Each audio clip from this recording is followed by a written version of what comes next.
but it is ready, and we are going to have a taste. So, Jared, go ahead, go for it. See if your firefighter friends are gonna like this chili. It's kind of hot. Blow it. I'm gonna come out of the picture, so I'm gonna be out of the screen, so Josh can taste it. You have to do a second take. Hello people, welcome back into Deb's Kitchen. Today we are going to be making my long sought after and requested green Chile Verde pork chili. And today, cooking with me in my kitchen is my son Jared. He's a firefighter with San Bernardino Cal Fire. And the reason I have him here today is because you all know about the Dorado fire that was 2 weeks. He was working 2 weeks straight, and his hardworking crew, all our firefighter heroes, deserve gratitude. And so as an appreciation, I'm going to be making them some special Firehouse green Chile Verde.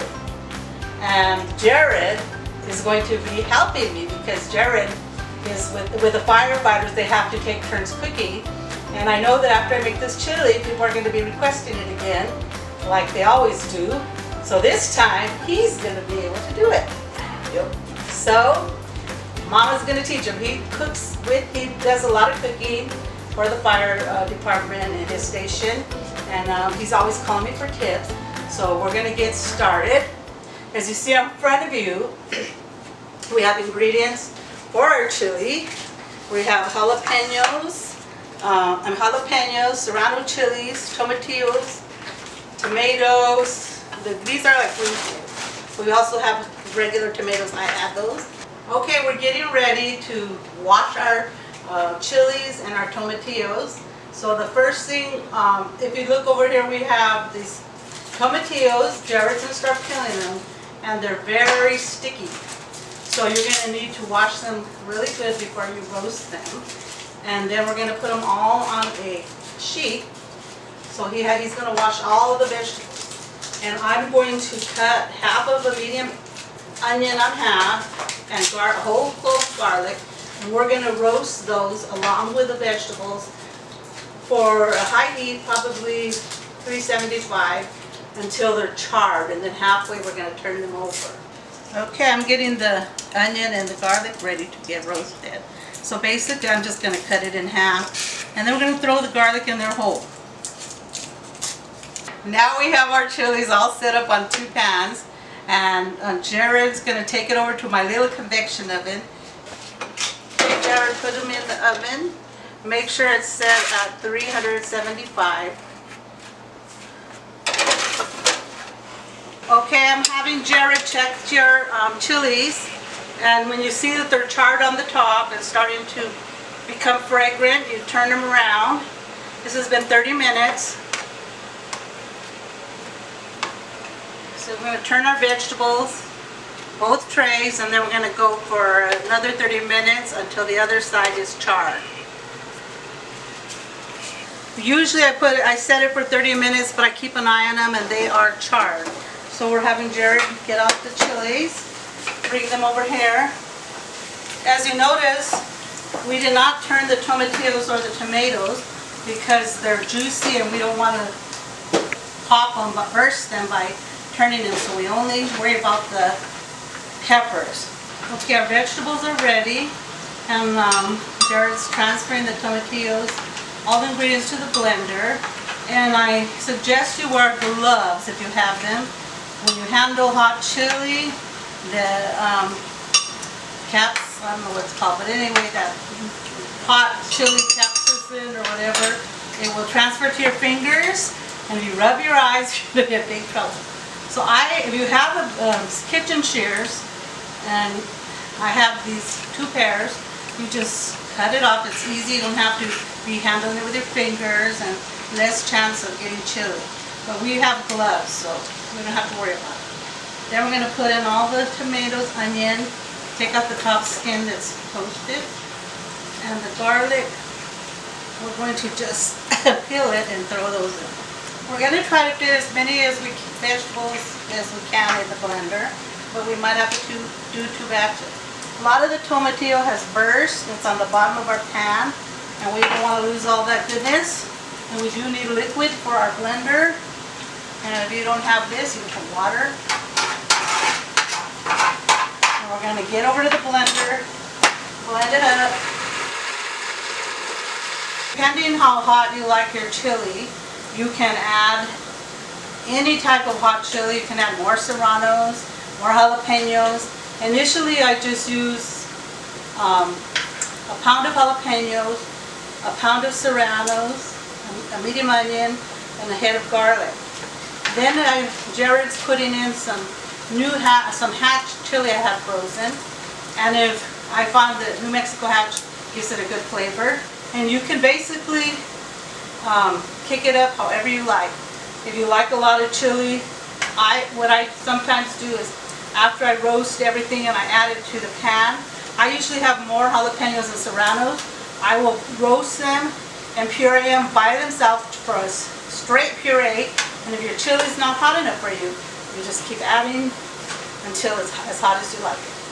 Okay, now we're going to add some pork lard to a pan because I've cut, as you can see on the meat, I cut the fat off.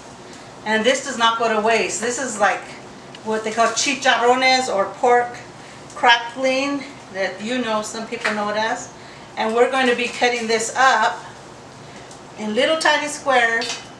And once the oil's hot, sizzling, then we're going to throw it in there and brown it till it's crispy like pork cracklings.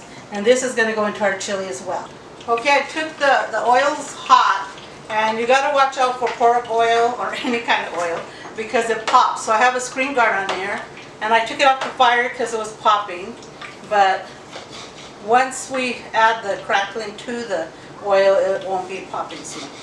But anyhow, we have the meat ready, and these are the pork chops. And I'm going to have Jared cut. You see that bag? There's a bag of Jared. Get that bag over there. We're going to basically cut our meat in cubes. So basically we probably have about 9 pounds. I think that's 6 and that's 12. 6 pounds. We probably have about 15 pounds of meat here. And we're asking how much do you make? It depends how much you make. We are going to attach a recipe in the comments for this. I'm making a bulk of chili, so the recipe we post is probably going to be less for just a regular standard pot of chili. But these are the cuts. You can use any cut of meat. I usually get thick pork chops, and I get the pork chop on the bone. And I actually got some tenderloin because it was on sale a great deal at Sam's. So don't be afraid to mix and match your meat. It's all good, people. I'm having Jared cut the meat, but I'm having him leave a little meat on the bone. And the reason this is because my husband actually loves to eat the bones. After the chili's cooked and I fish out all the bones, I always keep track of how many bones I put in the chili. I count them and so I can know, I make sure I got all the bones out when it's lost in the chili sauce. Jared's cutting the fat off. The fat is what we use to make the chicharron. So we use every part of this meat. And as soon as he gets it all done, I'm going to put it to fry. Okay, I'm seasoning the chicharron because we don't want it to be bland. I just use garlic, salt, and seasoning salt. If you have salt restrictions, you don't have to do this, but I do this. Okay, originally I had set on high. Once it got hot and started popping, I turned it on low. And I'm going to put in some of the chicharron.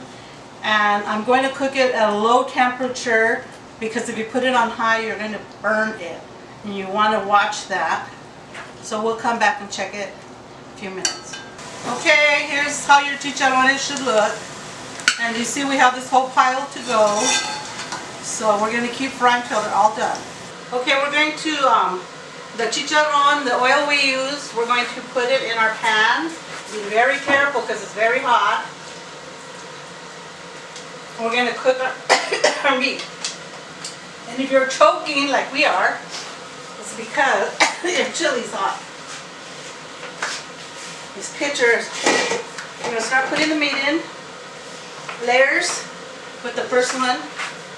Okay, we're gonna add all the meat and we're gonna put spices. Like I told you, these are my 2 go-to spices.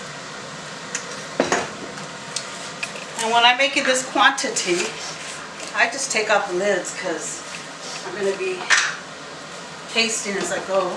So when we get half of it in there, put it all in. Good. Yeah. We're going to put some garlic salt, and I'm just eyeballing. It's probably about lightly covering all the meat. Seasoning salt. And I'm going to throw in all the bones. Put some garlic powder in. It's hot. More seasoning salt. More garlic powder. Tell me when to stop. Cover it all. Alright. Then the rest of the meat. Okay, you can look at our meat. This is kind of what we're looking for.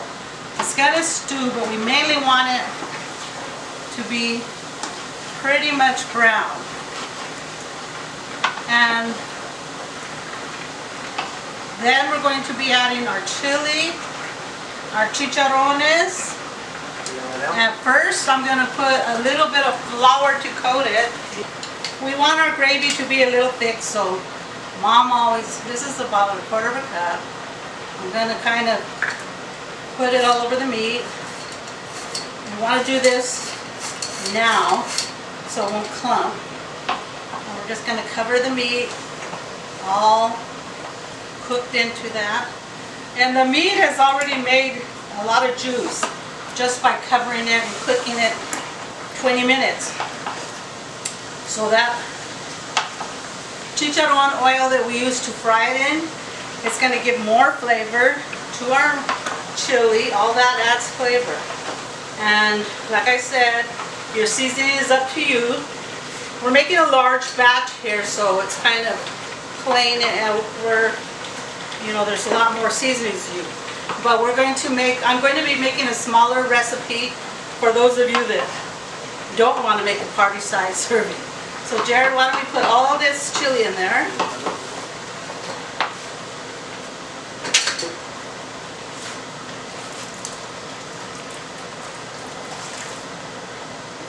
And then we're going to put the water into that. And we're mixing all the chili in. Yummy goodness. Pour in that water. We basically cleaned out the jar. And then we're going to put the chicharrones in, and that's going to even add another layer of flavor. Just throw it all inside. A lot of people like to eat these like this. They're very good. My mom used to just eat them in a tortilla. Some people just cook the chicharrón in sauce by itself. So now once it mixes, I'm going to cover it and we're going to simmer it for like about 40 minutes to give all the flavors a chance to marry. If we need more seasoning, we'll add it when we taste it. Okay, we are all mixed up. All the seasonings are in. We're going to cover it and simmer it for about 35 to 40 minutes. About 35 minutes or 30 minutes, I'm going to check it, taste it, see if it has enough seasoning. If it doesn't, I'll add more. If it needed more chili, you can add it at that time. Okay folks, we're back. It's been 35 minutes simmering away. It was nice and spicy, I believe. I could smell it. So go ahead and taste it, Jared. What do you think?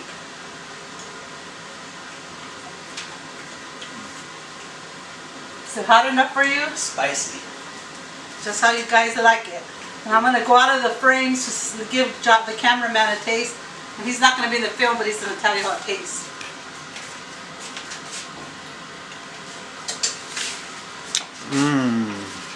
Bomb. So there you have it. This is the Firehouse Chile Verde. Thank you everyone for watching this video of my mom's Chile Verde recipe. Don't forget to like and subscribe at In Deb's Kitchen, and I hope you guys enjoyed the recipe.